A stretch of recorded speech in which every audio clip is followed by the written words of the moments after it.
Você está na Virtual. Muito mais que conexão. Uma questão de estilo.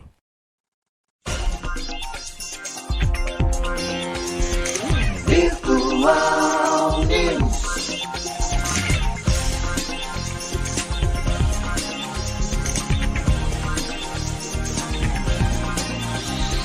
Virtual Notícias.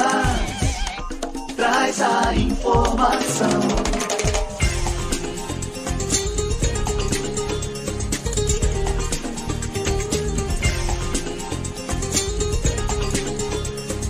Virtual News. 10 horas mais 22 minutos. Atrasadíssimos hoje, peço perdão. 10 horas mais 22 minutos. Um bom dia! Começa agora o Virtual News desta quarta-feira, dia 6 de dezembro de 2023. Um bom dia aos poderes constituídos, ao Executivo, ao Legislativo e ao Judiciário. E sempre um bom dia especial para você que faz parte do quarto poder, que é a sociedade organizada. Maravilha, né? Quarta-feira ensolarada, dia 6 de dezembro. Se você faz aniversário hoje, parabéns, tudo de bom, Deus abençoando a sua vida hoje e sempre. Feliz aniversário. Lembrando que nós estamos no dia 6 de dezembro. Faltam 25 dias aí para o ano novo. Lembra que o ano passado você fez aquela sua listinha, né? Olha, eu vou voltar para a escola, eu vou fazer isso, eu vou ser uma nova pessoa, eu vou perder peso, eu vou voltar para a academia, eu vou caminhar, eu vou estudar, eu vou. Então, fez alguma coisa? Se não fez, ainda tem tempo. 25 dias para você correr atrás disso. Se não, porque correr atrás, porque já está indo embora. Porque senão, você vai voltar para a prancheta, fazer a listinha e novamente prometer para a pessoa mais importante da sua vida, que é você mesmo. Está na hora de acelerar, hein? Ainda dá tempo. Não espera segunda não, faz hoje mesmo, então mais tardar amanhã, porque já o ano já está indo embora. Na manhã desta quarta-feira, participação de Denise Brito e Júnior Conselheiro Santista nos controles eletrônicos e na direção Maria Clara. Bom dia, Maria Clara. Bom dia, Denise. Bom dia, Júnior. Bom dia, Márcio. Bom dia, doutor José Luiz e Maria Clara. Bom dia a todos que nos ouvem e nos assistem. Maravilha, Júnior. Bom dia. Bom dia, Márcio. Bom dia, doutora Denise. Bom dia, Maria Clara. Para começar bem o dia, vou soltar a frase do célebre Nelson Rodrigues ou do Arrigo Sacchi, de acordo com o que eu estava pesquisando aqui. Futebol é a coisa mais importante dentre as menos importantes. É a tônica do dia. Olha, isso aí, vamos começar esse bate-bola de hoje. Quarta-feira ensolarada, ontem choveu, mas mesmo assim, mormaço hoje, tá, né? Aquele ambiente abafado na Baixada, no litoral, todo o litoral de São Paulo, principalmente na região da Baixada Santista. Vamos à pauta do Virtual News? Vamos conhecer a pauta do Virtual News desta quarta-feira. Principais notícias desse dia 6 de dezembro de 2023. Ministério da Educação estuda fim dos cursos de licenciatura 100% EAD. STF dá 48 horas para a Meta entregar vídeo de Bolsonaro após 8 de janeiro. STF nega vínculo trabalhista entre motoristas e empresas de aplicativo. Sob risco ambiental, Maceió recebe autorização de empréstimo de 40 milhões de dólares. Lula empenha 79% mais emendas parlamentares que o governo Bolsonaro. Maduro determina a criação do Estado da Guiana. STF julga a quarentena para indicação de políticos a estatais. PF combate financiamento e exploração de terra em Yanomami. Operação prende empresário de Alexandre Pires. Bom, estas são as matérias que fazem parte da pauta do Virtual News desta quarta-feira. Então, não tem muita coisa polêmica não, né? Tá tranquilinho. Tá tranquilinho, tá tudo certo. Agora vamos para as manchetes que não podemos deixar passar em branco.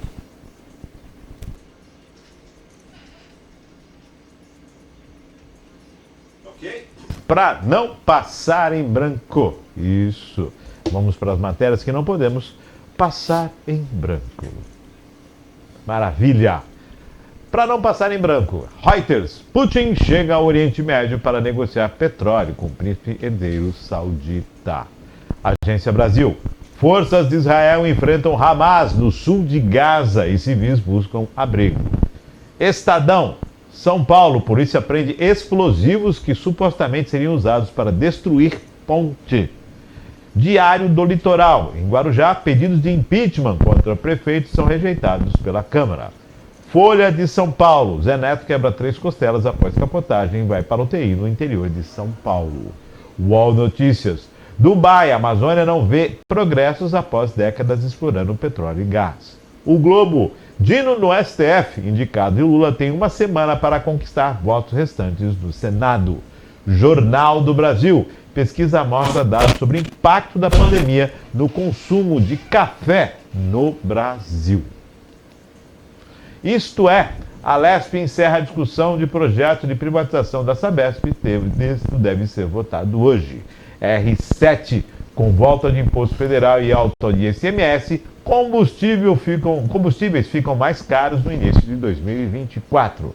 Estadão, Lula admite à justiça a infração ambiental e vai aderir ao Refis para pagar multa de R$ 41.700. Estadão, MPE arquiva inquérito contra Tarcísio no caso Paraisópolis e abre investigação contra jornalistas. G1, Maduro divulga novo mapa da Venezuela com incorporação e Essequibo e anuncia licenças para explorar petróleo na região. 10h34. Bom, nós vamos falar do Maduro daqui a pouquinho, que está na pauta do News, mas as demais estão recheadas aí. Eu vi que a gente estava aqui no bastidor, na hora que eu falei da multa ambiental, o Júnior olhou assim, como quem diz, opa, 41.700 de multa? O que está acontecendo? Presidente, ex-presidente, todo mundo pagando multa? Pois Qual é, né? delas, nenhuma delas, todas elas? Eu vou comentar aqui sobre Israel. Ontem, o presidente Benjamin Netanyahu deu uma entrevista e foi muito curioso porque ele fez questão, foi até uma entrevista longa, né, um pronunciamento, na verdade, não foi uma entrevista, e o pronunciamento foi longo porque ele fez questão de fazê-lo em inglês e hebraico, para que todos conseguissem ter acesso e entendessem o comunicado que ele estava fazendo, né? E ao final ele disse uma coisa muito importante. Aonde está a manifestação dos direitos humanos para as atrocidades que o Hamas cometeu em Israel? Porque mulheres foram estupradas, crianças foram colocadas no forno, enfim, né, ainda tem vários reféns lá e tanta coisa horrorosa que a gente viu, os vídeos foram passados, né? Houve várias reuniões, enfim, para que se mostrassem esses vídeos todos. Então, o presidente Benjamin Netanyahu lembrou uma coisa muito importante ao final do pronunciamento dele. Quem quiser, né, e faz crítica à conduta de Israel, porque a gente viu, agora parece que a coisa arrefeceu um pouco, mas vimos uma manifestação pró-Hamas, né, e tudo mais no mundo inteiro. Então, muito interessante essa fala que o Benjamin Netanyahu disse ao final, pedindo para que todas as instituições, os órgãos, né, de direitos humanos que adoram pelo mundo inteiro falar sobre direitos humanos, não se viu um pronunciamento para essas mulheres que foram estupradas, vilipendiadas, mortas, e tantas crianças e tudo mais. E esse foi o pedido do presidente, para que não se esqueçam, quando forem criticar Israel, cobrem também essas organizações de direitos humanos, né, que adoram defender aí essas pautas, quando as interessa. Tá aí, essa situação envolvendo a Gaza, né? Israel, após o cessar-fogo, voltou a invadir o sul de Gaza e está inundando os túneis agora também. Sim, né? sim. Então tem toda essa situação. Vamos aguardar se de repente, novamente, Egito e Catar conseguem administrar um cessar-fogo e a libertação do restante dos reféns, né? E essa troca pelos palestinos presos em Israel. Né? É 3 por 1, né?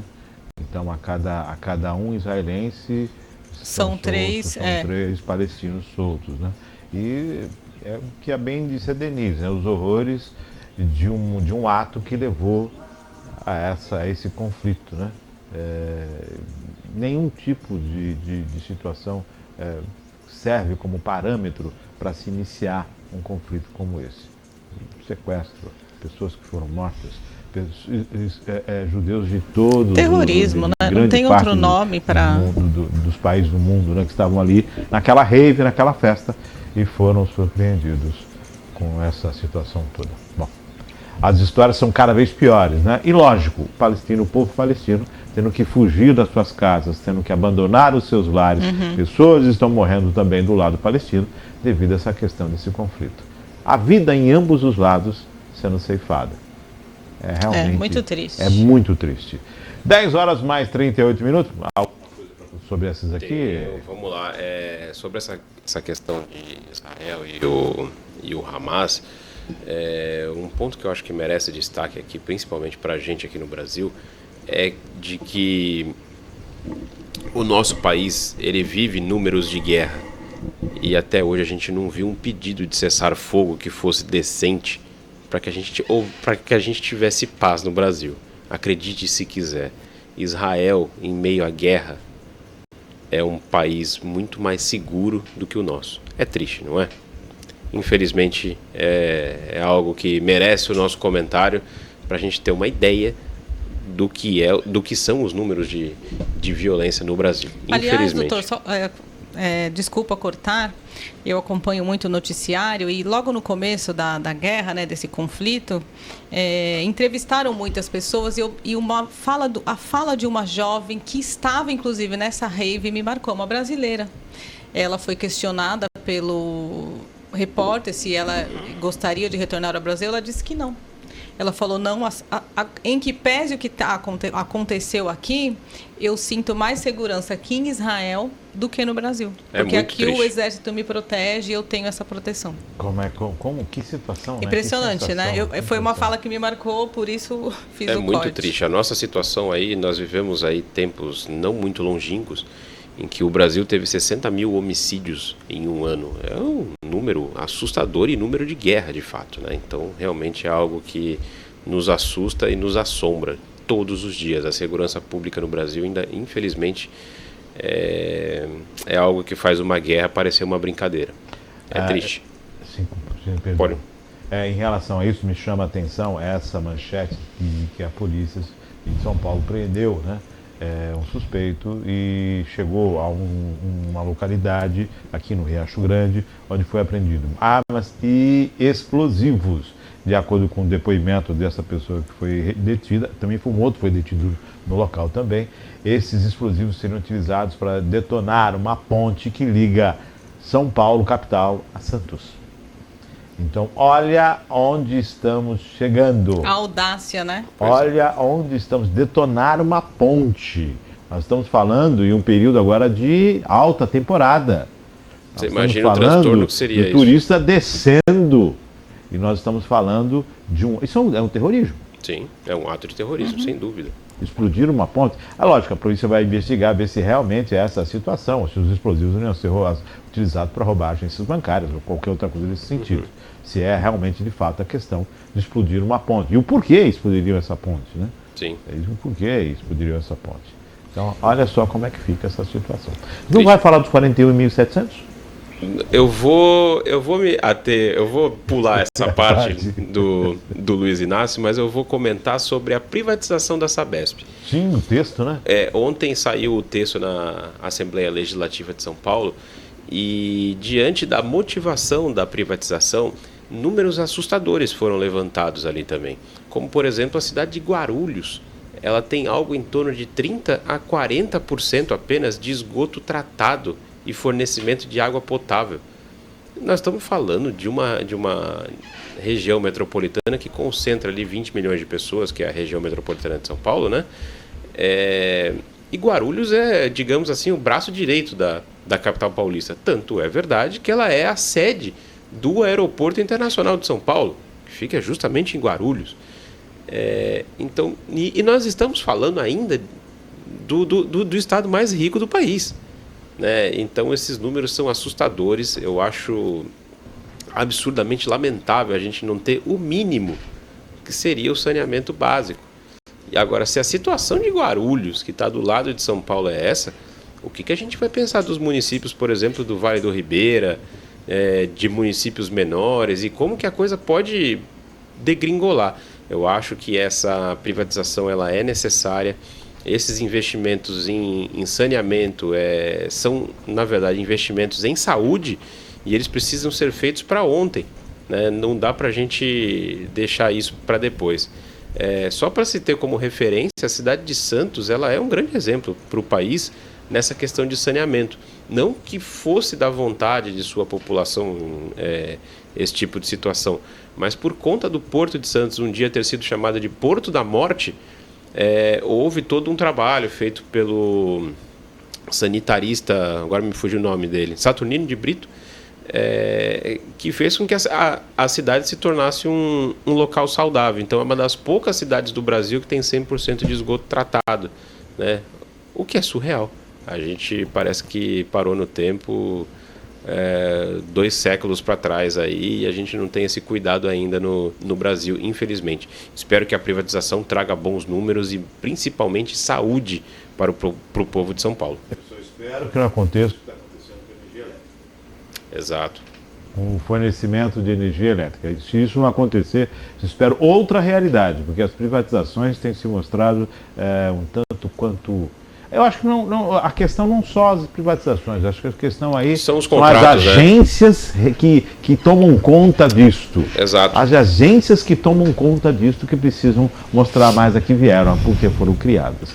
Só como referência, Márcio, no último problema que teve com a energia elétrica, que inclusive envolvendo aquelas questões da Enel, foi levantado que houve projetos da Prefeitura de São Paulo para poder embutir fiação por baixo da terra, essa coisa toda. Primeira coisa que a concessionária de energia foi lá fazer foi dizer assim, olha, não temos nada com isso,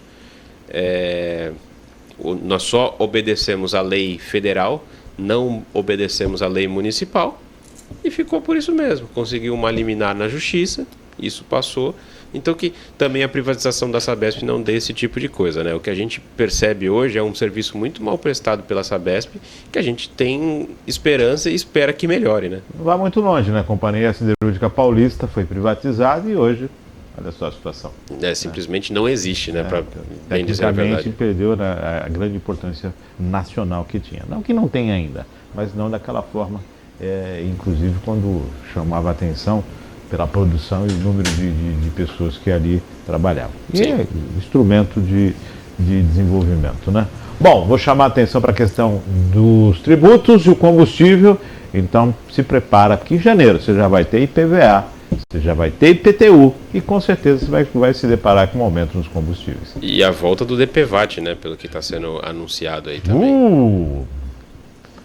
Farinha pouca, meu pirão primeiro. Exatamente. 10h45, vamos para as matérias do Virtual News e vamos falar sobre a questão da educação. O Ministério da Educação está analisando a possibilidade de eliminar os cursos EAD 100%. Vamos às informações que vêm da Agência Brasil.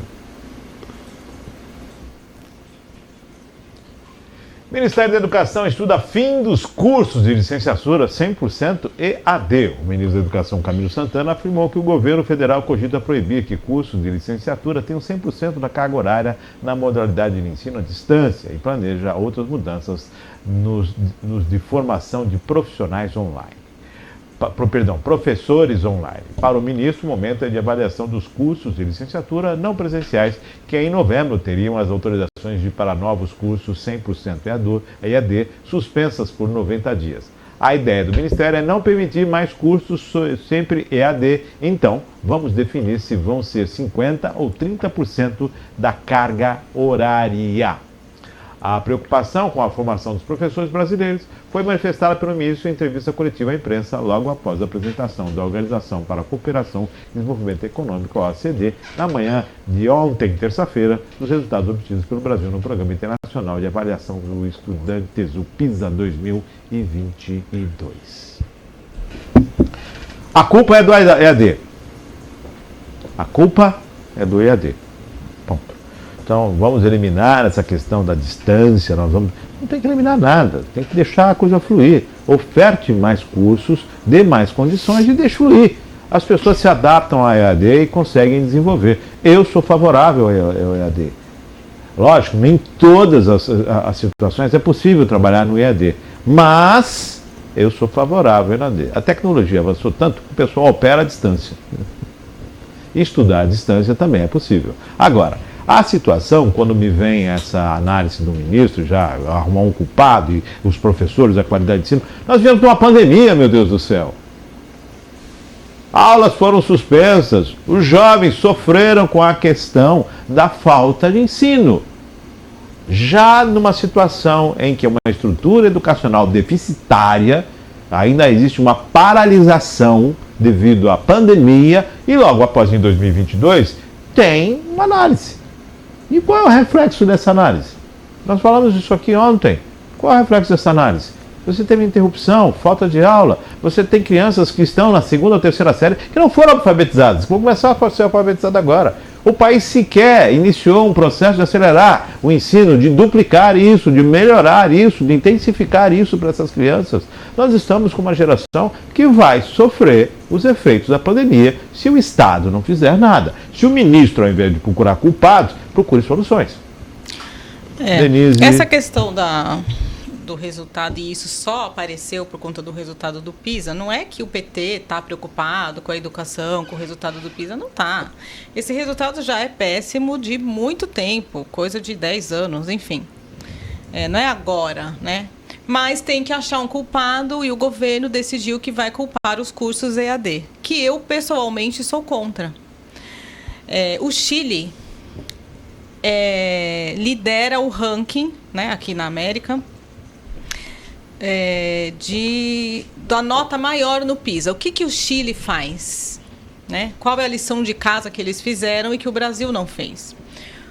Os professores, para dar aula, eles não ficam atentos somente à parte teórica da coisa. Então, por exemplo, eu vou estudar história, não é? Vou lá, entro na faculdade de História, tenho lá 4 anos e 8 meses só de teoria e 2 meses, ou quiçá 6 meses, de prática. Esse é um dos problemas, a meu sentir, porque o professor estuda ali muita teoria, mas chega na hora, não tem a didática correta para passar para esses alunos, o ensinar, né? Eu sou antiga, então sou da época em que a professora ia, pegava na minha mão, na mão dos alunos, até você conseguir fazer a letra ali correta. A gente não vê isso mais, né? A educação mudou totalmente, o método Paulo Freire dispensa aqui apresentações, deu errado sim, deu muito errado. Então, um dos pontos que eu vejo, e não sou eu quem estou falando, né? São os especialistas em educação, é esse. Os professores não são treinados na parte prática. Por exemplo, quando você estuda uma medicina ou uma enfermagem, você tem a parte teórica e você também tem muito da parte prática. Você vai testar nos pacientes, vai atender, isso é necessário. As outras áreas também precisaria dessa parte prática, principalmente da didática, na questão do ensinar, né? Então, essa retaliação que estão tentando fazer aí de cancelar os cursos EAD, a meu sentir, vai prejudicar ainda mais quem não tem condições, às vezes, de frequentar uma universidade, porque é um gasto a mais. Você ir até a universidade, ter que gastar com transporte, com lanche e tudo mais.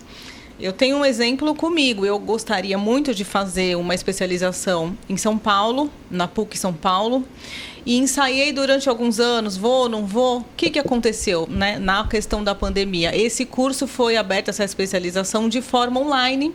Eu fiz durante a pandemia e a mim me atendeu muito.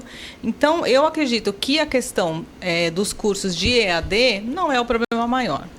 Dá para discorrer aí nessa questão da educação muitos fatores. A questão ideológica, nem vou entrar aqui, né? A gente assiste na internet vídeos de professores ensinando os alunos a dançarem funk, enfim, tudo que não presta, né? Os alunos não sabem cantar o hino nacional. A questão é muito mais profunda, mas para se ater à matéria e colocar a culpa só nos cursos EAD, não me parece a Harvard questão mais... é um nome forte? Harvard é um nome... Sim. Inclusive Harvard tem online, né? Você consegue fazer especializações em qualquer universidade do mundo. Vai lá para prestar a prova, talvez assistir uma aula ou outra. Então, demonizar, né, o curso de maneira virtual é só achar um bode expiatório para colocar a culpa na ingerência, né, da educação, que já vem de muito tempo. Júlio? Olha, parafraseando aí a culpa é das estrelas, as estrelas estão culpando agora o EAD. Essa que é a grande verdade, né? Arrumaram um bode expiatório, se deram conta aí que tentaram, né? Na verdade é uma tentativa para lá de frustrada, de tentar culpar a tecnologia por conta do mau desempenho. A grande verdade é que existe muita ideologia e pouco pragmatismo, né? Eu acho que se ao invés de ficar em sala de aula se discutindo ideologia, tentando tentando transmitir o seu modo de pensar o mundo para os alunos, ao invés de ensinar matemática e português, esse é o resultado, que o Brasil fica para trás. Infelizmente é isso, e isso precisa ser falado, né? Quantos e quantos vídeos não surgem na internet aí do antes e depois da federal, o quanto que as universidades federais se tornaram verdadeiros antros de esquerdismo. Então eu acho que se tornou um grande problema justamente porque a ideologia penetrou e o pragmatismo e a técnica saiu. E isso não é, é um reflexo que você vê em todos os cursos, de tudo. Ensino médio, seja do ensino superior, tudo, a ideologia está intrometida. E aqui está justamente o resultado do mal que isso faz. Um ponto do EAD é que as pessoas que vão... Nem todo mundo se adapta com o EAD, porque o EAD determina que tem que ter horário, ele tem que ter disciplina, ele tem que ter entendimento e envolvimento, e o aluno tem que realmente estar decidido a estudar. Ele não vai para cumprir tabela, nem cumprir horário, nem muito menos porque é bacana e é estiloso. Não, muito pelo contrário. Você tem a liberdade de adequar o seu melhor horário, mas o resultado é de sua responsabilidade. Totalmente. Então, é necessário que tenha toda uma organização para que se tenha esse EAD. O que, na verdade, a gente olha como o culpado agora e volta a falar, vemos uma pandemia, gente. Como é que a gente fica? A pandemia ela vai criar um atraso de aprendizado, uma curva de atraso de aprendizado muito grande nos alunos, porque além dessa questão de você ter parado aulas e tudo isso, você tirou a questão da convivência entre os alunos, né? E isso é um negócio extremamente danoso, e que vai ser difícil de curar, né? Vai ter realmente um déficit, mas eu acho que se o Brasil fizer o mesmo investimento e o mesmo caminho que a Coreia do Sul fez anos atrás, que foi investir em educação de verdade, pragmática, é matemática, é português, é ensinar o que deve ser ensinado e não ideologia, as coisas vão caminhar e os números vão melhorar. Para fazer um comentário aqui nessa questão da nota do PISA, as pessoas, para esclarecer para as pessoas que às vezes quem vê... assiste a matéria, enfim, os alunos, né, as crianças não sabem fazer conta de mais, porcentagem. Não se trata disso. O PISA levanta um outro tipo de aplicação. Como as crianças, os adolescentes, se eles conseguem aplicar, por exemplo, a matemática no dia a dia, fazer raciocínio simples. Então, se trata mais da questão desses jovens estarem conseguindo pensar, olhar o mundo e aplicar essas coisas do que efetivamente saber a fórmula da equação de segundo grau. Então, por exemplo, os jovens não sabem medir distância. Quanto é 1 quilômetro daqui da minha casa? Não sabem interpretar texto. Não é que não sabem as regras de matemática e as regras de português. Não sabem também, mas o PISA mexe... simples, né? Associações simples. A minha casa é o número 1430. Ele não sabe que, na verdade, ele está a 1430 metros do início da rua. Esse é o tipo de coisa que o PISA mede. Não sabe interpretar um texto. Então, lê um texto na TV ou na internet, alguma coisa, não consegue extrair dali o... Outro detalhe do PISA foi a utilização dos smartphones, que foi muito, muito claro o estudo sobre qual é a função do smartphone e como ele afeta tanto a aprendizagem como também a atenção dos alunos em sala. Nós falamos sobre isso ontem, sobre essa questão do PISA, E é interessante que o PIS é para os jovens, né? Sim, Nós sim. estamos falando dos jovens de ensino médio e de repente estão querendo se atacar os cursos de EAD. Então, Uma diferente. caça às bruxas desnecessária. Desnecessária. 10h57, vamos à próxima matéria agora. Vamos estar falando, o STF deu prazo de 48 horas pro Facebook, para a Meta, mandar um vídeo de Bolsonaro relativo a 8 de janeiro. Vamos às informações. STF dá 48 horas para a Meta entregar vídeo de Bolsonaro após 8 de janeiro. O ministro Alexandre de Moraes, do Supremo Tribunal Federal, deu prazo de 48 horas para o Facebook enviar à corte um vídeo postado pelo ex-presidente Jair Bolsonaro após os atos golpistas de 8 de janeiro. Conforme despacho assinado na terça-feira, dia 5, se a decisão for descumprida pela empresa Meta, controladora do Facebook, será aplicada uma multa diária de R$100 mil. A decisão de Alexandre de Moraes foi motivada por um pedido feito no dia 4 pela Procuradoria-Geral da República para obrigar a entrega do vídeo. Segundo a PGR, Bolsonaro teria feito incitação pública ao crime ao publicar um vídeo nas redes sociais no dia 10 de janeiro, que tinha como tema o questionamento da regularidade das eleições de 2022. No dia 13 de janeiro deste ano, Moraes incluiu o ex-presidente no inquérito que apura a autoria intelectual dos atos e determinou a preservação do vídeo.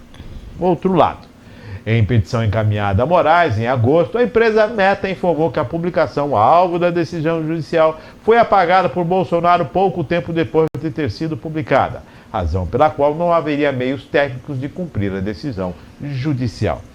Na peça, os advogados da Meta escrevem que o vídeo não está disponível nos servidores da empresa, impossibilitando o cumprimento da ordem. Vamos buscar o HD agora, né? Vamos fazer pega o HD, vamos escanear esse HD aí, onde é que está esse vídeo? Vamos buscar o vídeo. E agora, José? E agora, Meta? Como é que é o nome do dono da Meta mesmo, Maria Clara? O Zuckerberg. Beckman, Mark Zuckerberg, 100 milzão por dia. Mark Zuckerberg, 100 mil a menos. Ele não tem nada a ver com X, né? O X é outra coisa, né? X é outra coisa. X-Video é outra coisa. Mas então, o que vai se falar a respeito disso aí? Eu vou falar duas coisas. Porque. Não é parabéns, não, né? Não. Vou falar duas coisas porque, de verdade, e é triste dizer isso como advogada, né? Opero na justiça há mais de 13 anos e, enfim, é muito ruim para nós, como advogados que defendemos, fizemos o juramento de defender a Constituição e tudo mais. Todo dia é um vilipêndio na democracia que tanto defenderam, né? Todo dia é um vilipêndio na Constituição Federal, mas vou falar aqui rapidinho. Um dos pilares da democracia, que tanto dizem defender, é a capacidade de contestação. Se você não tem a possibilidade de contestar, então você não está numa democracia. Você está numa ditadura. Essa é a realidade. Você contestar o resultado das urnas é possivelmente pertinente em um país onde a democracia é respeitada. Por exemplo, nos Estados Unidos, onde é um país livre e as pessoas têm liberdade de falar, elas podem contestar sim, e é do jogo.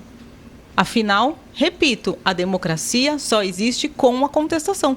Por que não pode falar sobre o resultado das eleições? Por que você não pode falar na internet, em lugar nenhum, sobre as urnas eletrônicas? Por que você não pode falar sobre os efeitos das vacinas, os efeitos adversos? É do jogo. A democracia só existe se você, cidadão, puder contestar e falar o que você pensa. Mas parece que aqui no Brasil, o direito à liberdade, a contestação e a opinião, né, já foi embora faz tempo. Então, esse é um ponto sobre esse vídeo que o ex-presidente Bolsonaro postou. Eu não vi esse vídeo, mas o que diz, né, é que ele estava comentando lá sobre os resultados das urnas. Então, esse é um ponto. Num país que respeitasse de verdade os direitos e o direito à contestação, isso aí não precisaria estar na pauta. E o segundo é que eu deixei uma pergunta aqui no ar. Quantas horas o ministro Alexandre de Moraes deu para que o ministro Flávio Dino apresentasse o vídeo do 8 de janeiro? Esses vídeos sumiram, apaguei aqui do servidor, sumiu, cada hora contou uma história. Até hoje esses vídeos não apareceram. Não existe multa também, né? Não houve multa, não houve nenhum tipo de punição e tá aí. Então, infelizmente, a nossa justiça está pendendo para um lado só. Desde ontem, quando eu li essa notícia, eu estava realmente dando risada sobre isso. E por que eu estava dando risada? Porque são 2 pesos e 2 medidas, né? Afinal de contas, quando o Flávio Dino teve essa problemática toda envolvendo aí, inclusive o 8 de janeiro, o vídeo simplesmente desapareceu, não houve absolutamente nada. Detalhe, estamos falando de um ministro de Estado, e por ser um ministro de Estado, e você perde ali uma prova, ministro da Justiça, eu acho que isso caberia ali um crime de responsabilidade, né? Entendo eu, né? Afinal de contas, quem sou eu para contestar os deuses do Olimpo, que são os membros do Supremo Tribunal Federal? Mas o que eu cada vez mais percebo é que o discurso feito pelos ministros, porque sim, eles não aplicam lei, eles fazem discurso, né? Então, aplicar lei é uma coisa completamente diferente daquilo que é feito lá no STF. Eu acho que todo esse discurso ele é muito semelhante com o que era do Robespierre na França durante a Revolução Francesa, né? Eles não olham muito o que é de fato a democracia que eles tanto falam. O lado que eles pensam é aquilo que interessa. Todos os outros são cidadãos de segunda classe. E sendo cidadãos de segunda classe, eles têm inclusive os seus direitos políticos, suas garantias constitucionais jogadas para o lado. Nesse caso aí da Meta, é lógico que 100 mil reais para a Meta é a mesma coisa que eu ir na padaria comprar pão. A proporção é realmente igual. O ponto não é devido, minha gente. Realmente não há possibilidade técnica. O vídeo foi apagado. Ao contrário do que aconteceu com o Flávio Dino, em que o vídeo deveria ter sido guardado por toda a polêmica. Simplesmente apagaram. Ou seja, o Brasil só falta uma lona para se tornar o circo que ele sempre foi. Aí, 11 horas mais 4 minutos. Vamos falar agora a respeito da decisão do Supremo do vínculo empregatício entre motoristas e aplicativos, né? Isso estava já sendo discutido e foi para o STF e já saiu uma decisão do STF a respeito desse tema. Vamos às informações. STF nega vínculo trabalhista entre motoristas e empresas de aplicativo. A primeira turma do Supremo Tribunal Federal decidiu ontem que não havia vínculo de emprego entre motoristas de aplicativo e as empresas que operam as plataformas. O entendimento vale para todas as plataformas. O colegiado julgou uma decisão da Justiça do Trabalho de Minas Gerais, que reconheceu o vínculo de emprego entre um motorista e a plataforma Cabify. Em seu voto, o relator do processo, ministro Alexandre de Moraes, afirmou que a Justiça Trabalhista tem descumprido reiteradamente precedentes do plenário do Supremo sobre a inexistência de relação de emprego entre empresas de aplicativo e os motoristas. Para o ministro, a Constituição admite outras relações de trabalho. Aquele que faz parte da Cabify, ou da Uber, ou da iFood, ele tem a liberdade de aceitar corridas que quer. Ele tem a liberdade de fazer o seu horário e tem a liberdade de ter outros vínculos, justificou. O voto de Moraes foi seguido pelos ministros Cristiano Zanin, Luiz Fux e Carmen Lúcia. Apesar de não reconhecer o vínculo de emprego, Carmen Lúcia demonstrou preocupação com o futuro dos trabalhadores e a falta de regulamentação de direitos. Nós procuramos com esse modelo, o que não significa adotar um modelo de legislação trabalhista como se fosse uma forma de resolver. Não tenho dúvida que, em 20 anos ou menos, teremos um gravíssimo problema social e previdenciário. As pessoas que ficam nesse sistema de uberização não têm seus direitos sociais garantidos na Constituição por ausência de serem suportados por uma legislação, afirmou. Durante o julgamento, o advogado Márcio Eurico Vitral Amaro, representante da empresa, alegou que o modelo de trabalho da empresa não pode ser considerado como uma relação de emprego nos moldes da consideração das leis de trabalho, a CLT. Amaro ponderou que as mudanças tecnológicas também refletiriam no mercado de trabalho. Aqueles conceitos clássicos de relação de emprego não se aplicam a essas novas formas de trabalho humano. Essas formas não cabem nos limitadíssimos marcos e limites da CLT, afirmou. Bom, não reconheceu, criou jurisprudência agora, então tecnicamente nenhum processo como esse vai ter sobrevida. Bom, a ministra Carmen Lúcia, ela citou a situação da preocupação com as condições dessas pessoas no sistema previdenciário para essas pessoas daqui a alguns anos. Me chama a atenção da fala, principalmente dela, porque se eu resolvo ser um profissional liberal, se eu resolvo instituir uma MEI, se eu resolvo trabalhar para um aplicativo, imagina-se que eu penso que é de minha responsabilidade os meus proventos para que, quando chegar a idade, eu possa me aposentar. Se eu precisar de um guarda-chuva legal para que eu consiga ter esses direitos, peraí, é de minha responsabilidade. Eu estou indo para o mercado, para o livre comércio. Essa é uma situação que me parece que o brasileiro tem que ter responsabilidade sobre as suas decisões, sobre as suas escolhas. E não, lá na frente eu vou encostar no governo.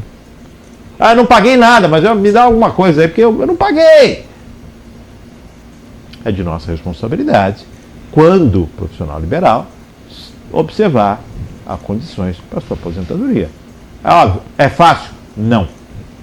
É simples? Não. Você enfrenta um leão por dia? Não. É um de manhã, um à tarde, um na hora do almoço, um à noite. E para dormir você fala para os leões, dá um tempinho que eu preciso descansar para enfrentar vocês amanhã. É assim a vida do profissional liberal do país. Só que isso não é a discussão, né? A discussão é o vínculo trabalhista. Afinal de contas, quando uma MEI, a pessoa institui uma MEI e ela trabalha tem um único contrato, é considerado vínculo trabalhista. Quer dizer, aqui não é e aqui é. O que está acontecendo? Eu não sou causídico, então deixa os causídicos falarem sobre essa observação. Tem uma obra escrita por Rousseau chamada O Contrato Social. É uma obra muito antiga, mas quem estudou Teoria Geral do Estado, Ciência Política, certamente, se estudou direito, leu essa obra. O Rousseau fala justamente isso, nesse contrato social. O que é esse contrato social? Seria um contrato que o Estado faz com o cidadão. E o Estado gere ali a sua vida através desse contrato. Pois muito bem. Essa é uma obra muito antiga, uma obra brilhante que explica muito a ciência política, mas nós vivemos outros tempos. As pessoas precisam parar, né? Já disse isso no programa passado, vou repetir novamente, de achar que o Estado babá tem que gerir a sua vida. As pessoas precisam saber caminhar sozinha. O Dr. José fala uma coisa muito importante a respeito disso, né? As pessoas não sabem lidar com a liberdade, e não sabem. Eu vou trazer aqui para vocês quantos dias de férias um trabalhador tem na China. 3 dias de férias. E vou trazer o número que os trabalhadores têm nos Estados Unidos. 0. Você, 0. Você é quem convenciona os dias que você vai tirar ali com a empresa. Não tem CLT, não tem nada dessas coisas que tem aqui. Fundo de garantia para o governo usar o seu dinheiro.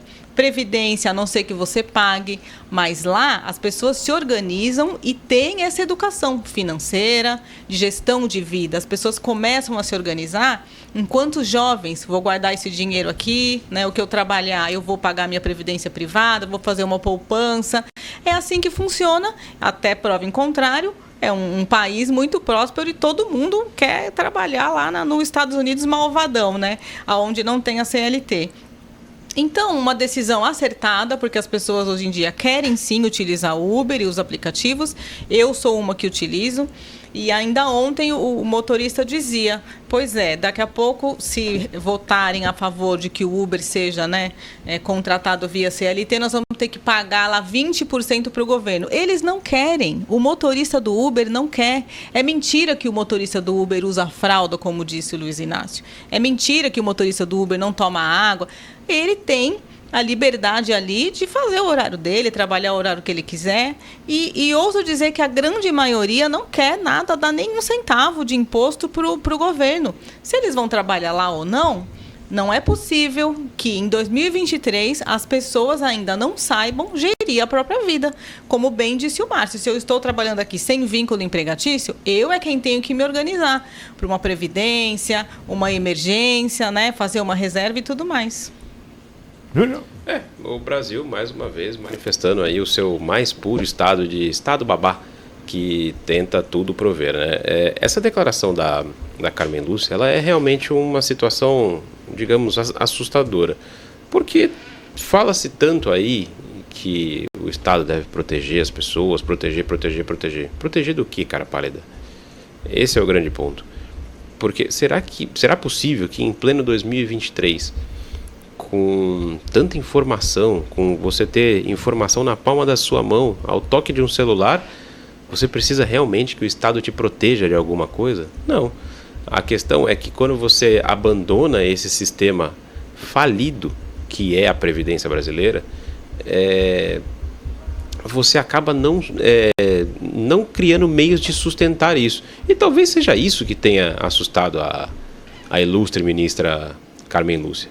No mais, a decisão eu achei pra lá de correta, e espero, e até estava lendo algumas coisas sobre esse tema ontem,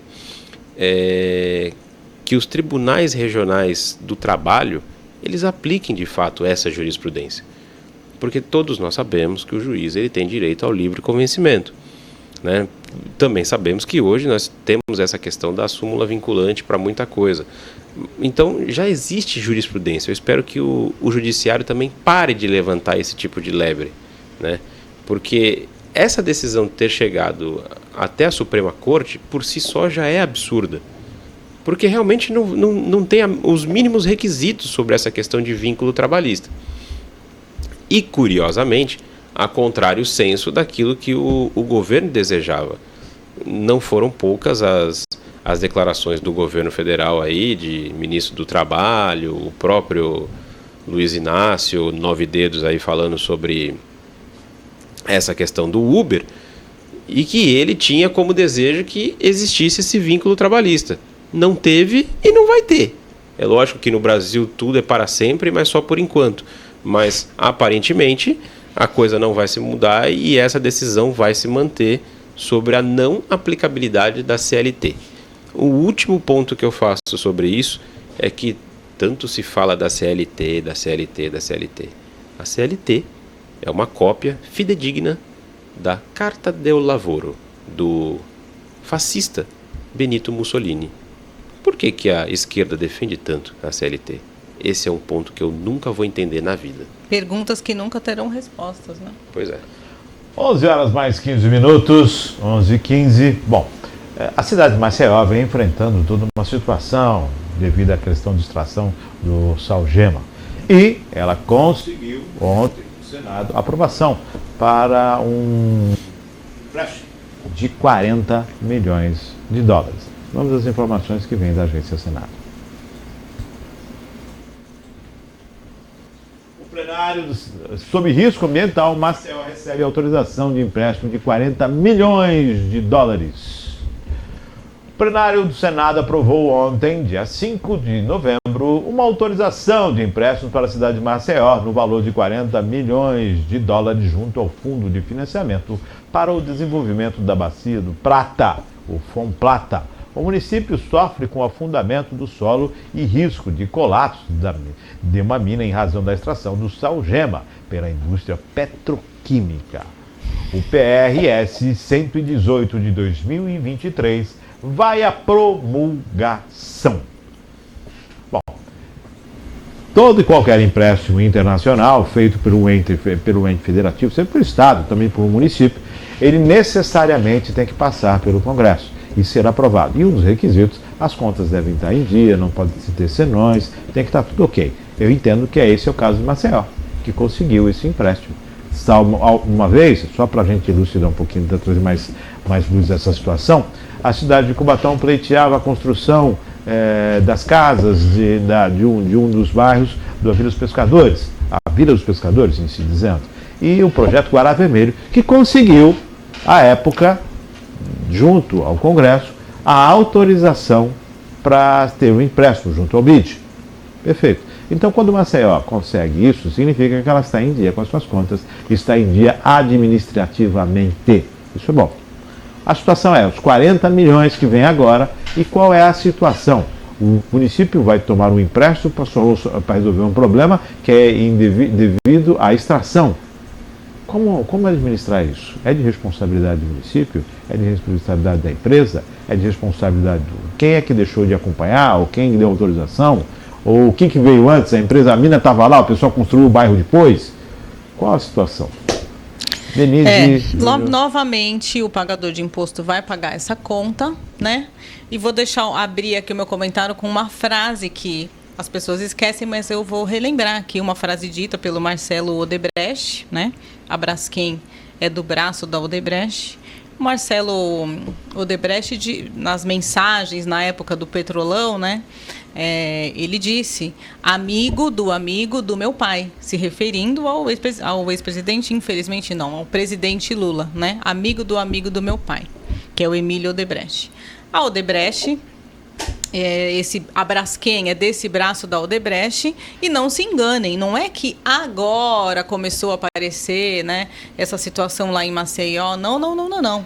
Essa situação começou em 2019. Na verdade, ela começou a ficar crítica em 2019.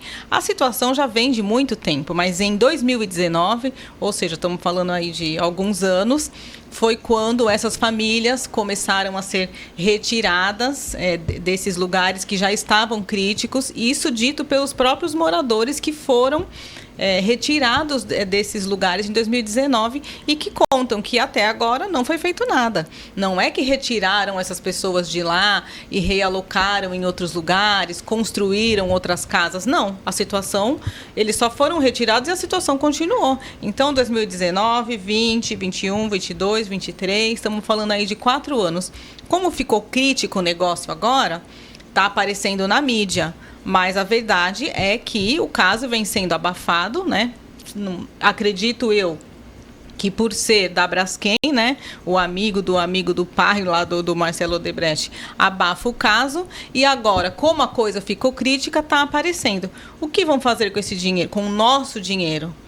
Resolver a situação, tentar resolver ou não, né? Não se sabe onde que vão realocar, porque, veja, são 60 mil pessoas, é muita gente.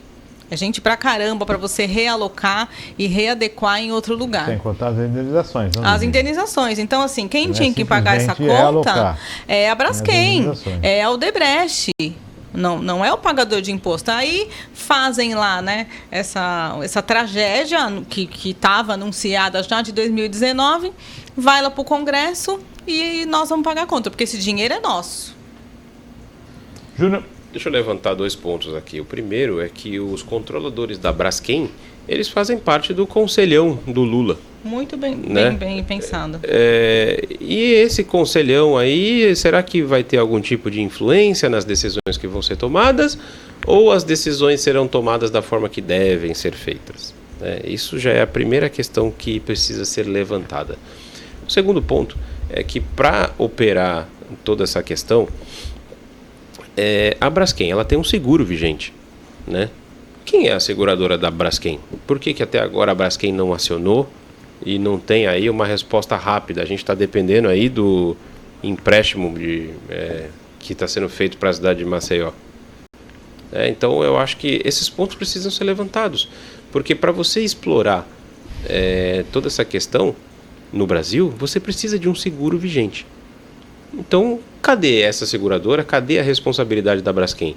Isso é algo que tem que ser rápido, não pode demorar, não pode ficar à mercê de uma investigação, que a gente sabe como é que funcionam as investigações no Brasil. É capaz até de dizer que o Estado era culpado. Eu não duvido. Ainda mais se tratando de Maceió, que tem toda aquela questão de coronelismo, etc. e tal. Então, é algo para se ver com muito e muito cuidado. Então, agora, o que eu posso dizer é lamentar, né? Maceió é uma cidade muito bonita, um ponto turístico do Brasil, e você vê 60 mil pessoas, é quase a lotação máxima do Maracanã, para se ter uma ideia. Então não é pouca coisa.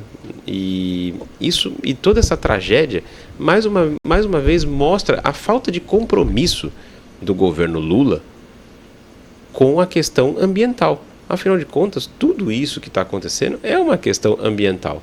Onde está a fiscalização? Onde está a senhora Marina Silva, que estava fazendo discurso furado lá na COP28, chorando, fazendo todo aquele teatro, junto com o Nove Dedos? E cadê? É o que a gente espera, não é que ela fique viajando.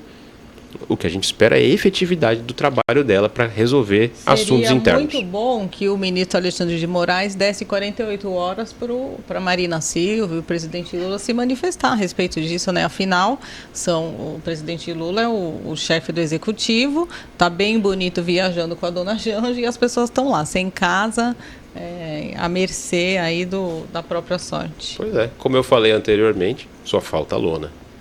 11 horas mais 22 minutos, emendas parlamentares. Orçamento secreto, emendas do relator, o nome que quiserem dar, elas são fato e acontecem a cada gestão, a cada governo. E a notícia de agora é que o governo já tem em emendas 79% a mais do que o ano passado. É motivo para comemorar? É motivo para se preocupar? Vamos às informações, é claro, você vai tirar suas conclusões. Vamos das informações que vêm da Agência Brasil. Lula empenha 79% mais emendas parlamentares do que o governo Bolsonaro. O ritmo de empenho de emendas parlamentares no Orçamento Federal de 2023, primeiro ano do governo Luiz Inácio Lula da Silva, é 79% maior do que o volume empenhado no ano passado, o último ano da gestão de Jair Bolsonaro. A informação foi apresentada pelo ministro da Secretaria de Relações Institucionais da Presidência da República, Alexandre Padilha, durante reunião com líderes do governo na Câmara, no Senado e do Congresso Nacional, nesta terça-feira, no dia 5, no Palácio do Planalto.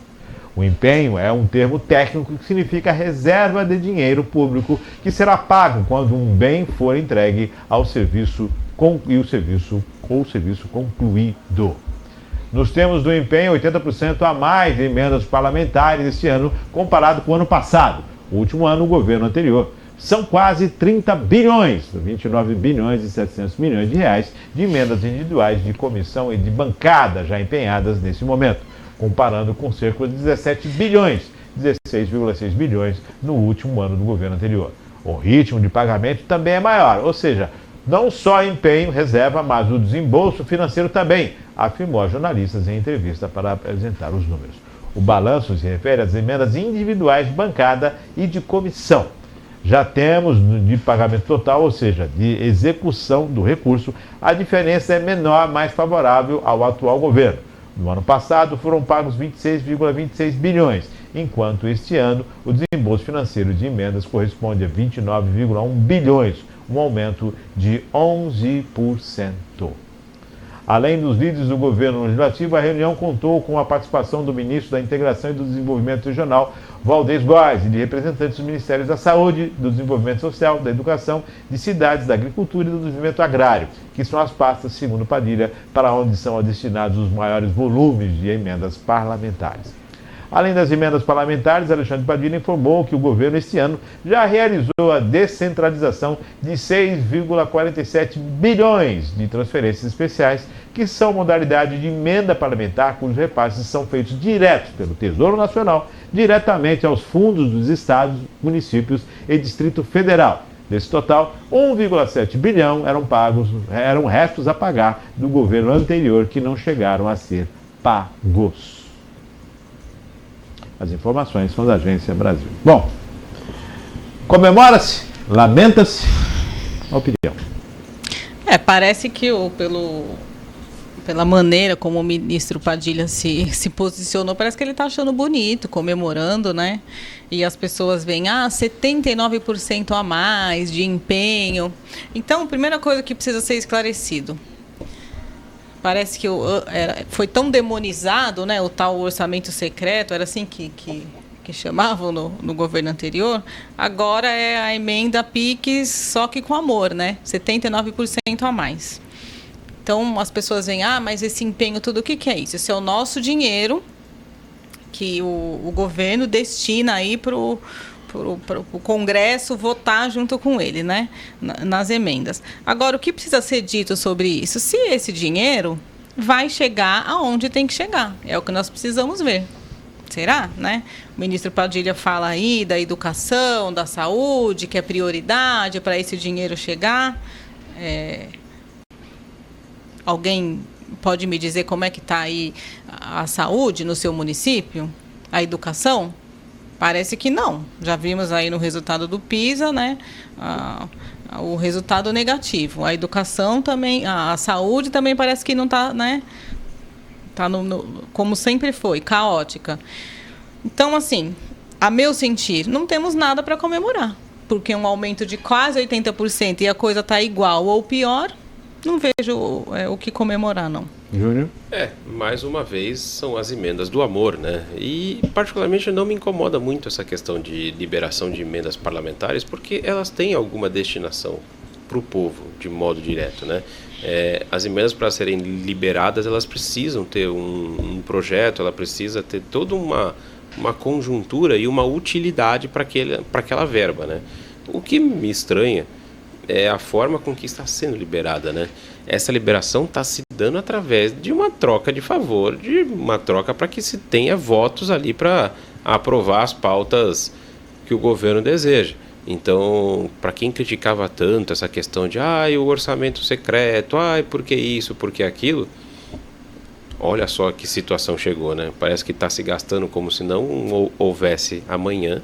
A questão é que haverá o amanhã e essa conta vai ficar para a gente pagar, infelizmente. Tá aí, 11 horas mais 28 minutos.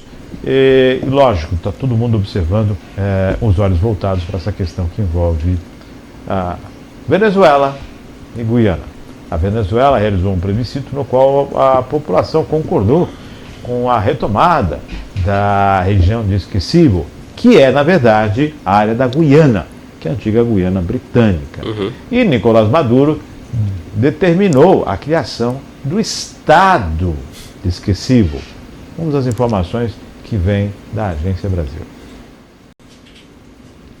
Maduro determina a criação de Estado na Guiana. O presidente da Venezuela, Nicolás Maduro, determinou a criação de um Estado na Guiana 2 dias depois que os venezuelanos votaram favoravelmente em referendo realizado no domingo, dia 3, a anexação do território de Esquecibo. O anúncio foi feito durante o Conselho Federal do Governo, CFG, do qual participaram o Conselho de Estado, o Conselho de Defesa da Nação, no auditório da Universidade Militar do Exército, no Forte da Tiuna, a principal base militar de Caracas. Maduro anunciou também a criação de Alta Comissão Nacional para a Defesa de Essequibo, que será integrada pelo CDF, pelo CFG, o Conselho Nacional de Segurança, pelos setores políticos, religiosos e acadêmicos do país, principalmente as universidades, e será coordenada pela vice-presidente Delcy Rodrigues. Nicolás Maduro determinou à Assembleia Nacional que inicie o debate e aprove a lei orgânica para a criação da Guiana Essequiba no território em disputa.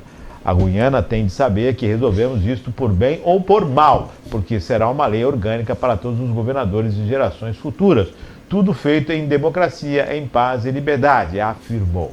Ele anunciou ainda a criação da Zona de Defesa Integral da Guiana, Essequibo, RED, que terá 3 áreas e 28 setores de desenvolvimento integral e será dependente militar e administrativa de RED, do Estado venezuelano da Guiana, do sudeste do país. Maduro nomeou o general do Exército venezuelano Alexis Rodrigues Cabello como autoridade única para o território, cuja sede político-administrativa ficará em Tumeremo, sudeste, onde será aberto o escritório do Serviço de Administração de Identificação, Imigração e Estrangeiros. O presidente venezuelano determinou às empresas estatais petrolíferas da Venezuela S.A., PDVSA e Cooperação Venezuelana de Guiana, CVG, a criação de divisões PDVSA Essequibo e CVG Essequibo, para conceder licenças operacionais à extração e exploração de petróleo, gás e minerais. Durante o Conselho Federal do Governo, Maduro ordenou a publicação imediata de um novo mapa completo da Venezuela, que incluirá o território, mas sem indicação da zona em reclamação, que será distribuído em todas as instituições educativas e lares venezuelanos. O governante autorizou a criação de um plano de atenção social à população local, que incluirá a realização de um censo, a concessão da nacionalidade venezuelana e a entrega de carteiras de identidade à população dessa região.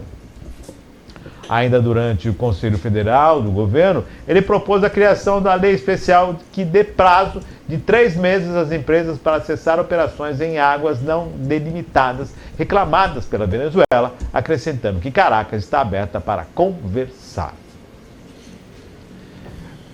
O presidente Lula usou sábias palavras outro dia e disse o seguinte: a única coisa que a América precisa agora é de confusão. De acordo. Não precisamos de confusão. Parece que Maduro não ouviu. O Brasil já reforçou as fronteiras, mandou mais blindados, mandou o exército reforçando fronteiras. Já há uma situação bélica preparada para uma situação um pouco mais difícil. A própria situação, ele declara nacionalidade às pessoas que estão naquele território, ou seja, ele mesmo diz que o território não é dele. Porque se o território é meu, aquelas pessoas já não precisam declarar a nacionalidade delas. Elas já são do meu país. Uhum. Quer dizer, que absurdo.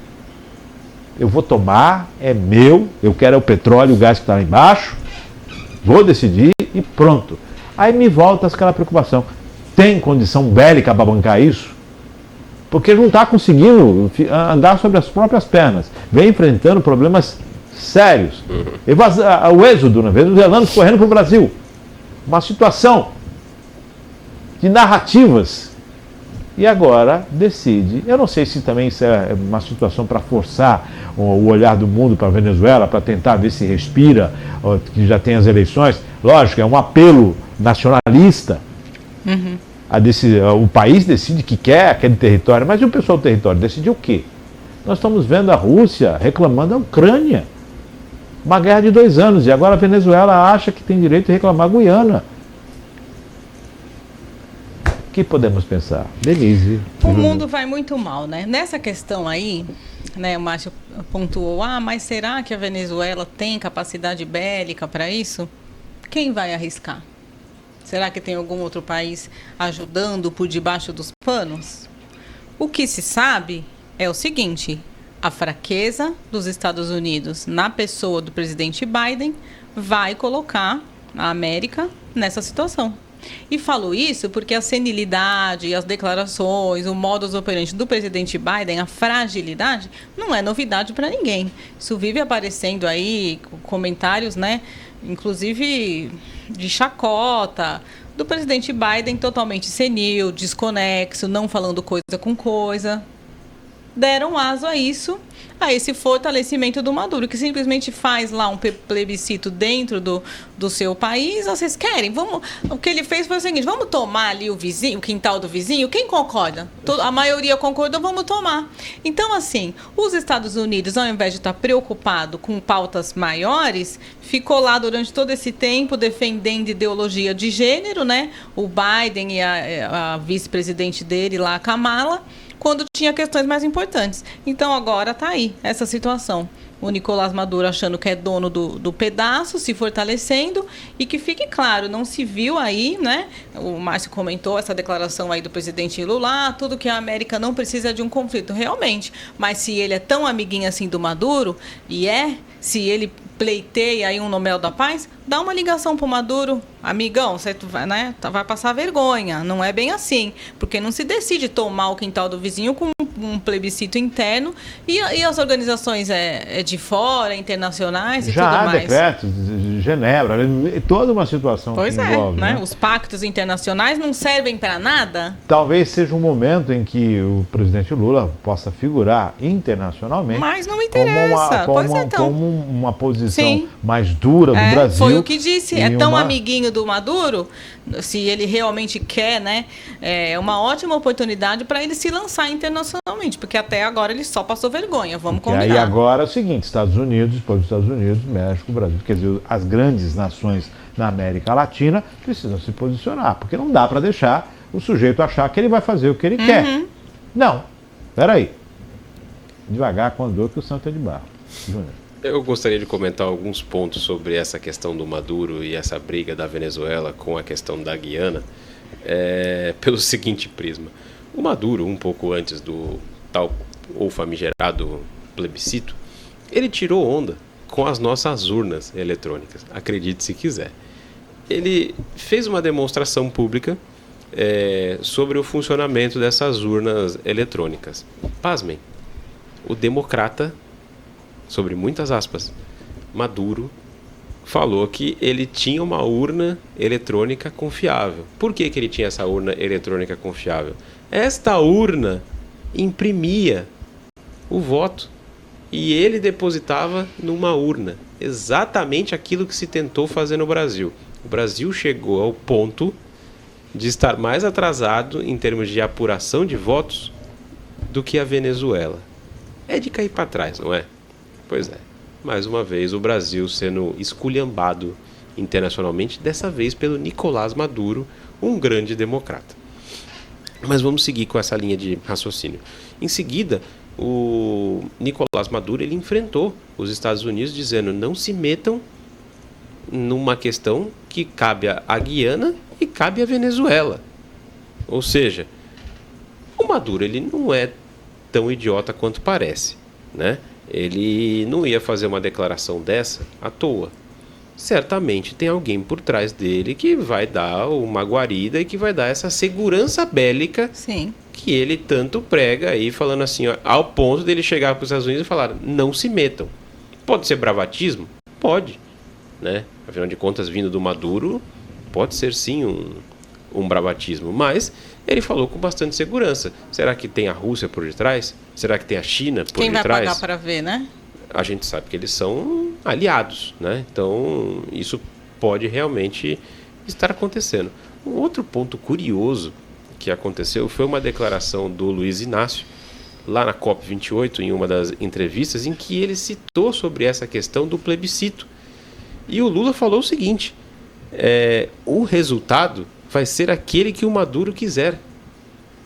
O resultado vai ser aquele que o Maduro quiser. Ou seja, deixando de lado essa questão da urna que eu acabei de citar, afinal de contas, ele é um absolutista?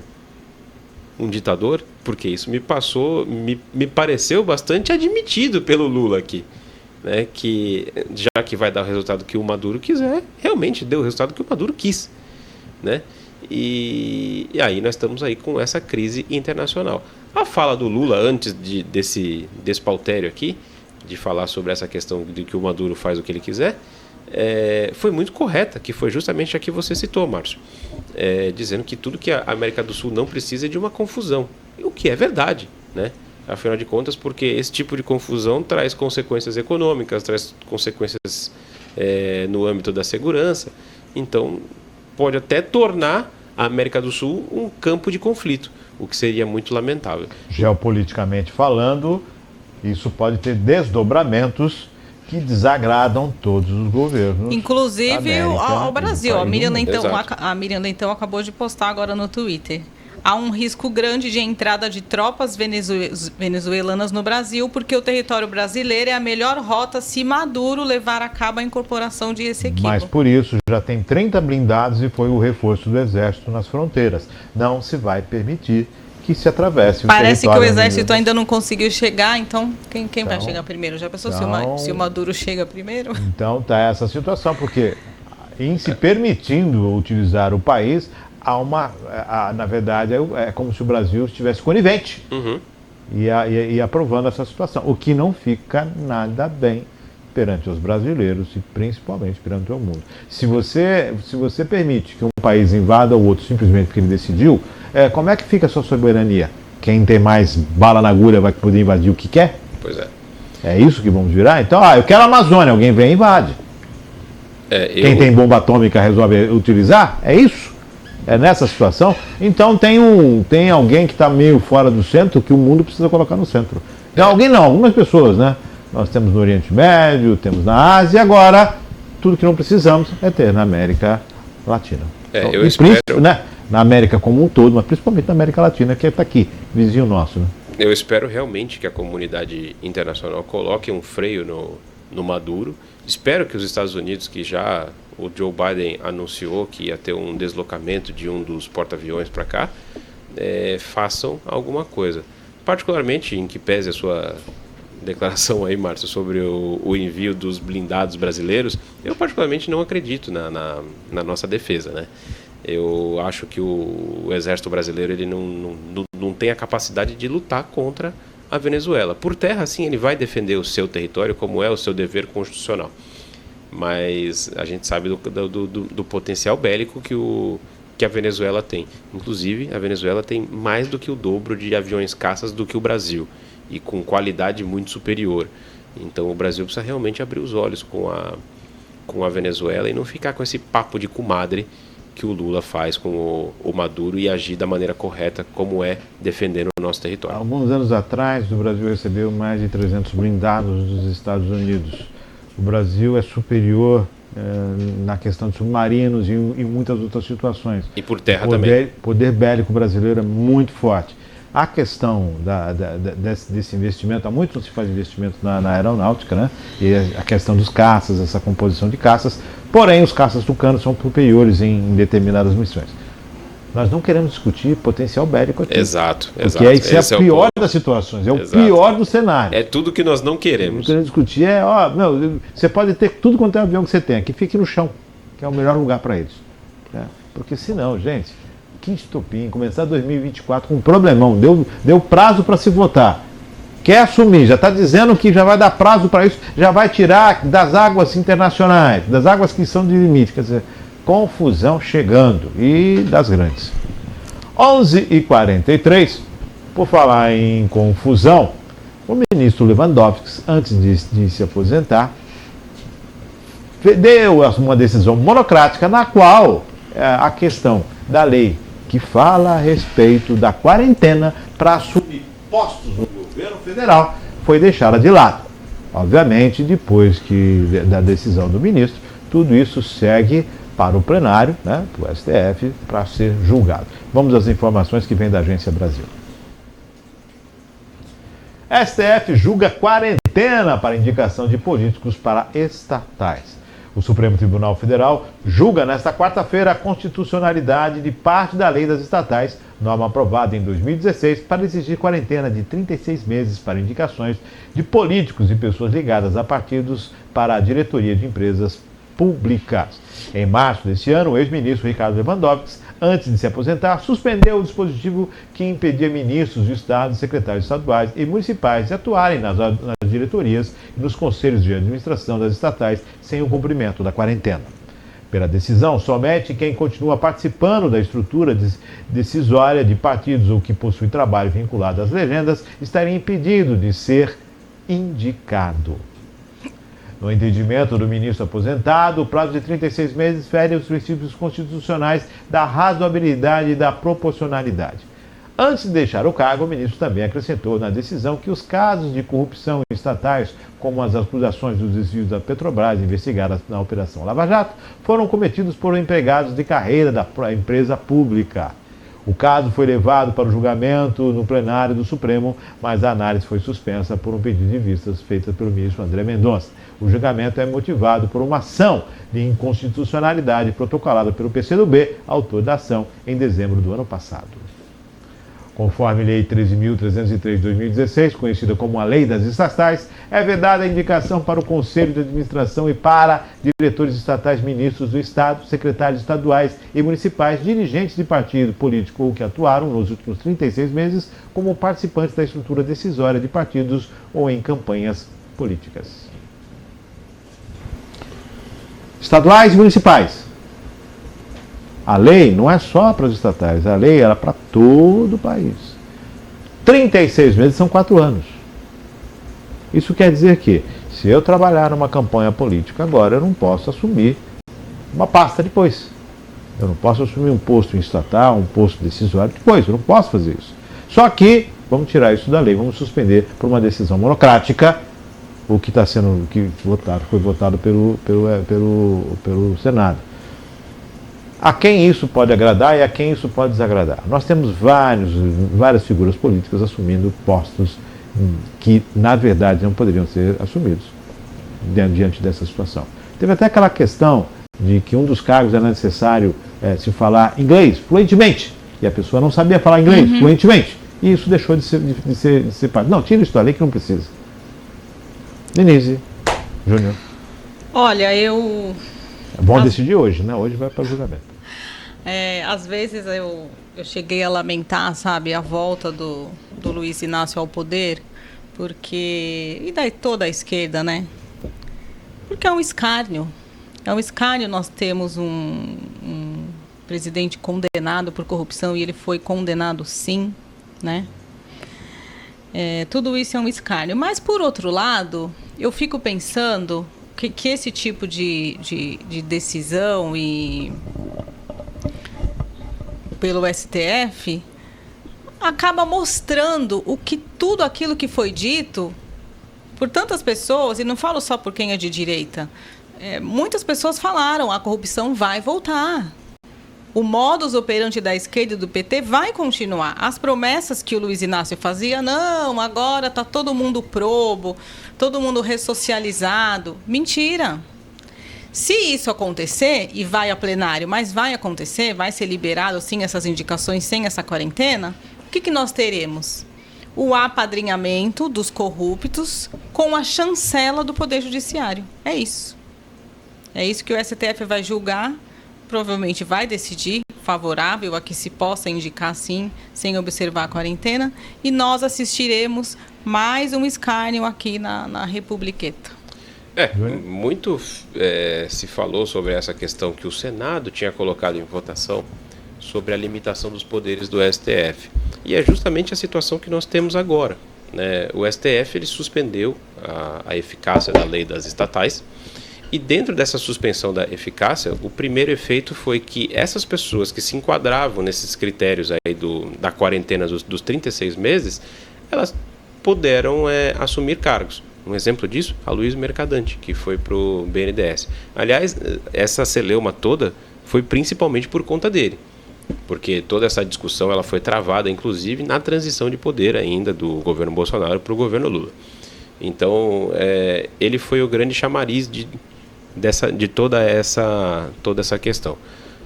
Essa limitação dos poderes do STF se mostra, mais uma vez, para lá de importante.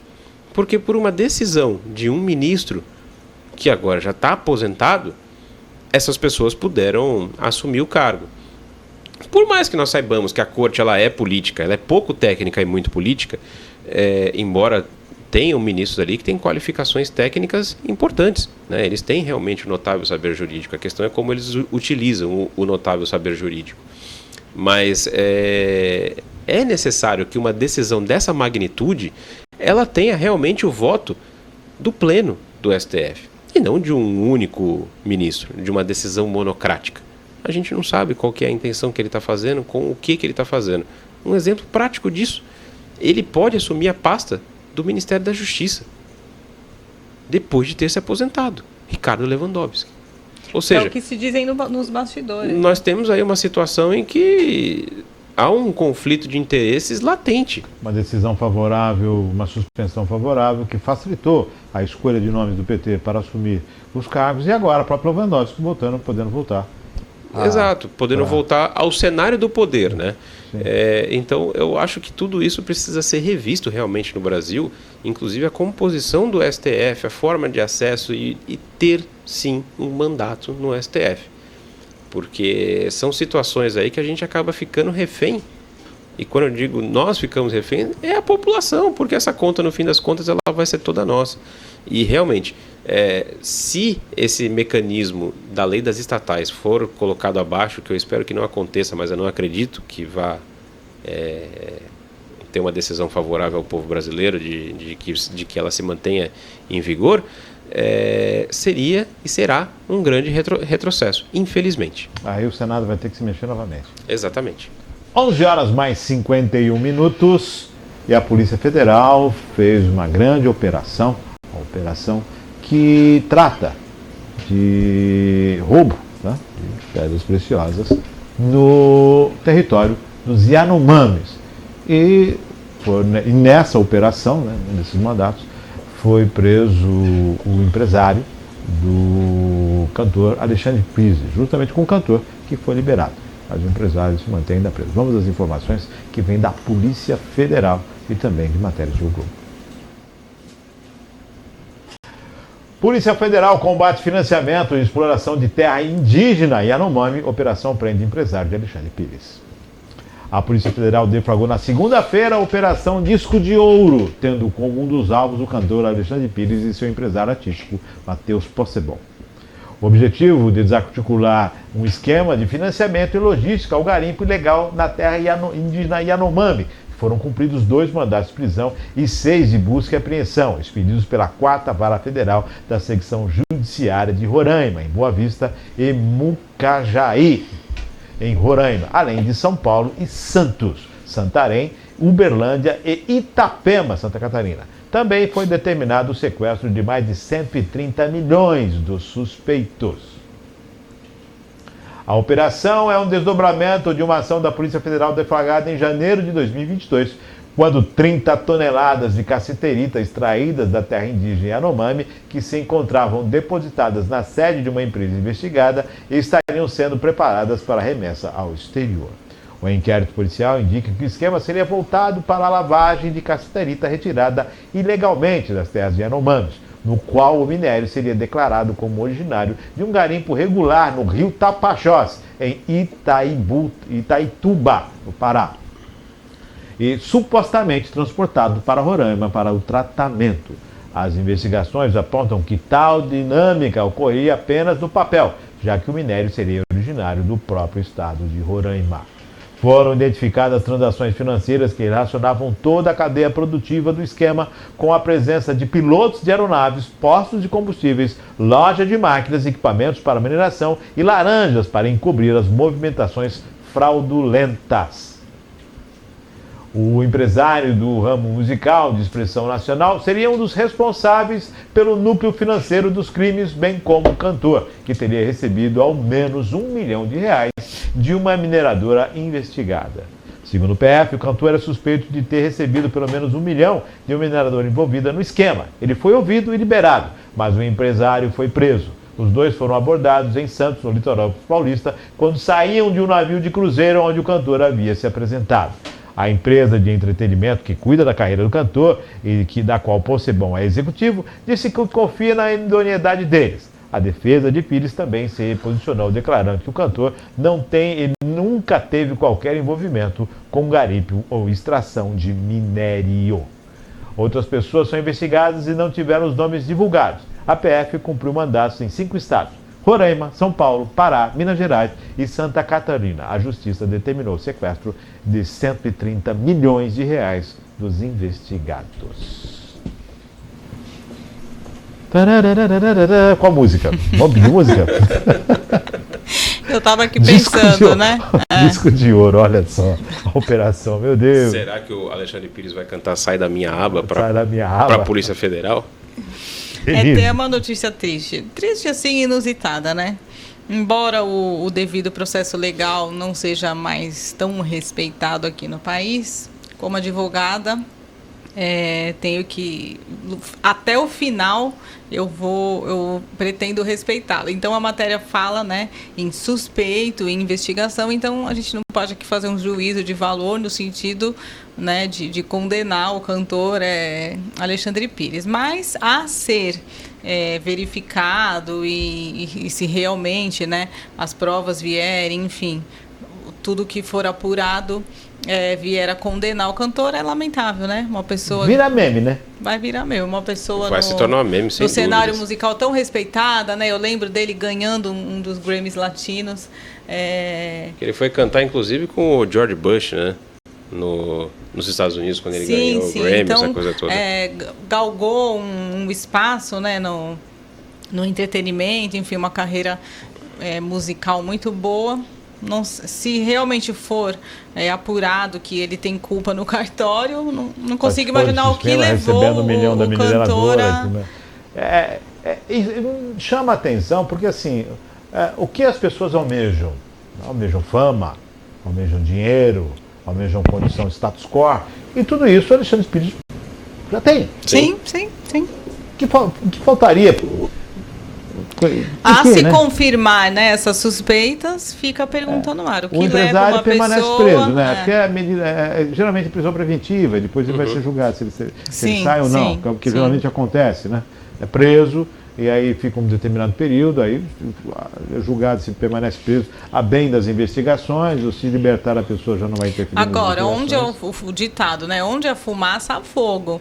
E a Polícia Federal é uma instituição séria, muito bem aparelhada, né?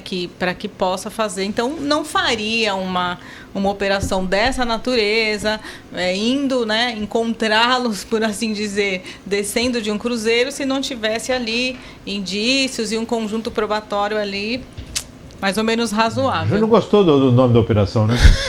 A operação, aliás, os nomes das operações da Polícia Federal são fantásticos, né? Eles fazem realmente um trabalho de pesquisa e muitas vezes eles são irônicos. São criativos e irônicos. São muito criativos. E se chamar Disco de Ouro foi realmente uma situação para lá de inusitada. Um ponto balizador, Márcio, que você citou de muita gente buscar fama, esse tipo de coisa, não estou acusando aqui o Alexandre Pires de absolutamente nada, mas o Ronaldinho Gaúcho também era uma pessoa que tinha uma fama aí toda, né, e se envolveu ali numa confusão, identidade falsa. Paraguai, não é isso? Exato, e justamente por uma outra pessoa. No caso era o empresário dele, que era o irmão dele, né?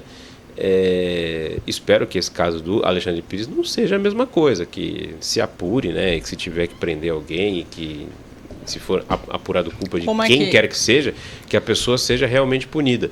Mas muitas vezes essas pessoas acabam entrando nessas frias e no fim das contas acaba sobrando responsabilidade para elas, e porque é merecido mesmo. Lembrando que é ilegal terras Yanomamis. Lembra do escândalo das terras Yanomamis, dos índios sendo mortos, toda a situação, invasão de que terras, continuam até hoje. Continuam até hoje. Olha só a seriedade desse caso. A seriedade desse caso. E como era feito, né? Tira daqui, mas diz que está vindo aqui para beneficiar e daqui sai. Na verdade, era terras Yanomamis. Isso já foi comprovado pela polícia. Fato.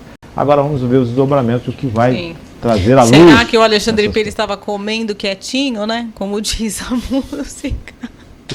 Ela disse que não ia falar nada, né? Pois é. A ver. Ela disse que não se conteve. Olha, é lógico, a gente vai virar meme, sem dúvida. Claro que todo mundo espera que não tenha nada a ver. Acho que seria um choque, não por uma questão somente dos fãs, mas pela representatividade que isso tudo tem e o que isso traz, né? Por um lado, mostrando que todos são impunes. Exato. Mas por outro lado, dizendo que tudo ao mesmo tempo pertencente a todos. Pois é isso aí. Fica complicado. 11h59, encerramos, Maria Clara? Encerramos? Esta foi a final música? Essa foi a música finalzinha? Então, no final? Então tá, música de despedida, né? Júnior, eleição, Santos, segunda divisão, jogo fundamental, desesperador. Salvo o Bahia, que está descendo, mas ganhou do Corinthians, que está levando essa vitória. Olha, Júnior, uma coisa a gente tem que falar, esse Campeonato Brasileiro, ninguém está fazendo previsão alguma, né? Porque realmente são resultados para lá de imprevisíveis. Campeão, né? Aparentemente sim. Eu não sei.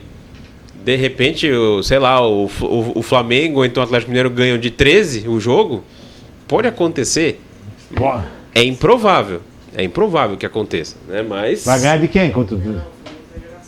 Mas vai ganhar de 13 nunca, pelo amor de Deus.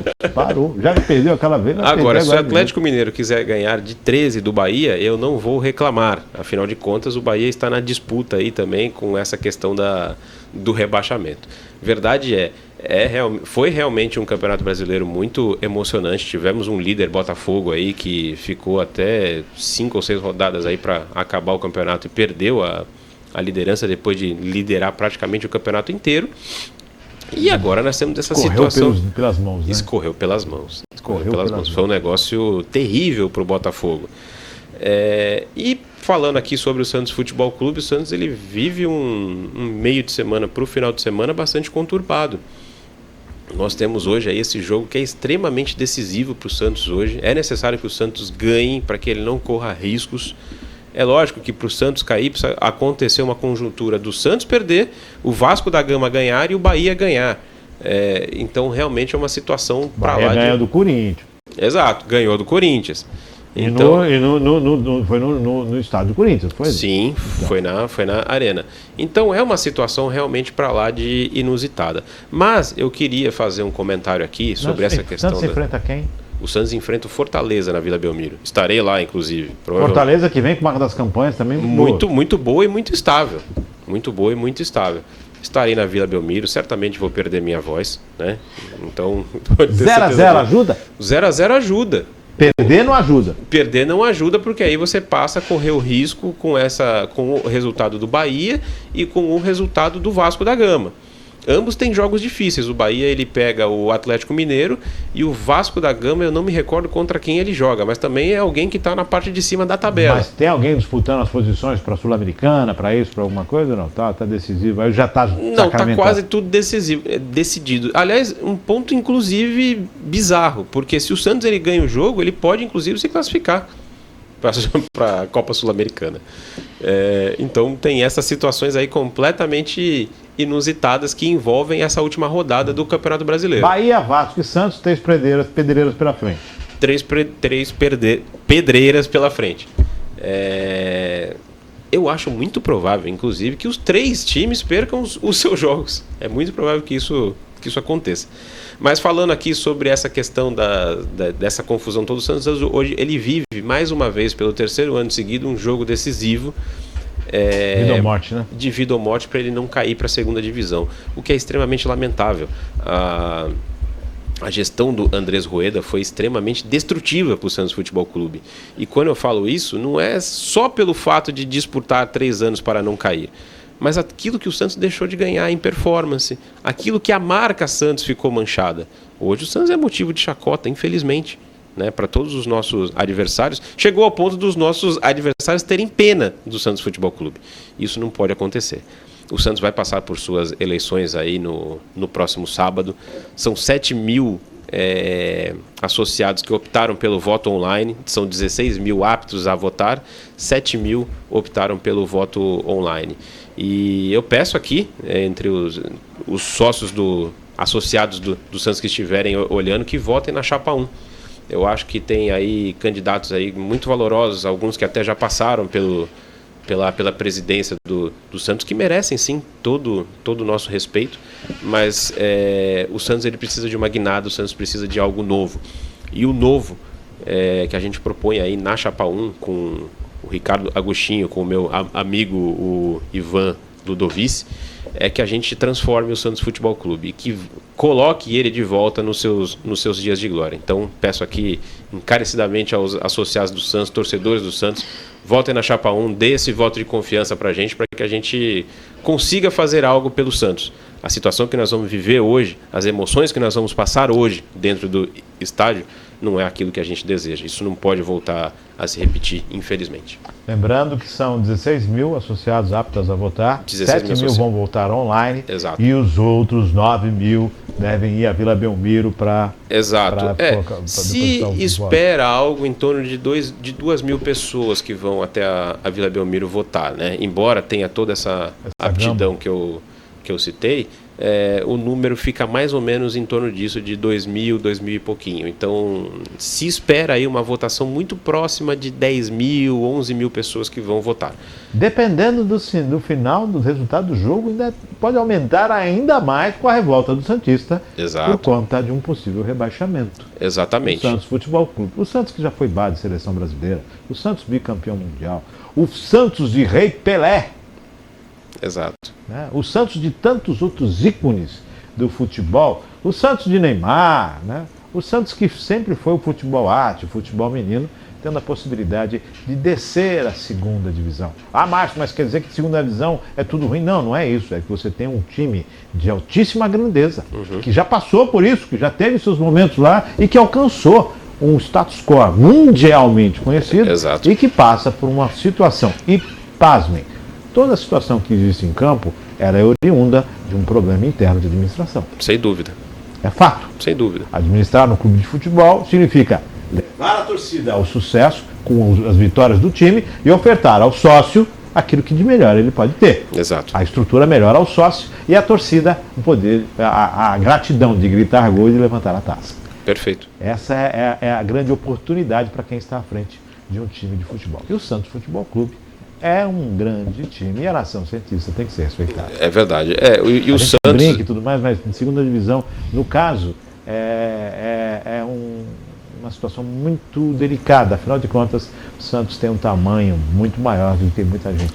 O Santos ele é um patrimônio não só do futebol brasileiro, mas do futebol mundial. Hoje eu vi uma declaração do Antero Greco falando sobre isso, que ele fala assim que o Santos ele é um patrimônio mundial e que ele não é devidamente reconhecido como deveria aqui no Brasil. É lógico, a gente sabe que tem toda aquela questão de rivalidade e tudo que envolve o mundo do futebol. Mas o fato é, sim, o Santos ele é um grande patrimônio do futebol brasileiro e ele não pode viver esse tipo de situação. Ele pode realmente não ganhar títulos todos os anos. Isso é normal, faz parte da vida de um clube. Agora, você passar 3 anos disputando para não cair, algo de muito errado foi feito. E esse algo errado não pode voltar. 12 horas mais 7 minutos, chegando no final do Virtual News.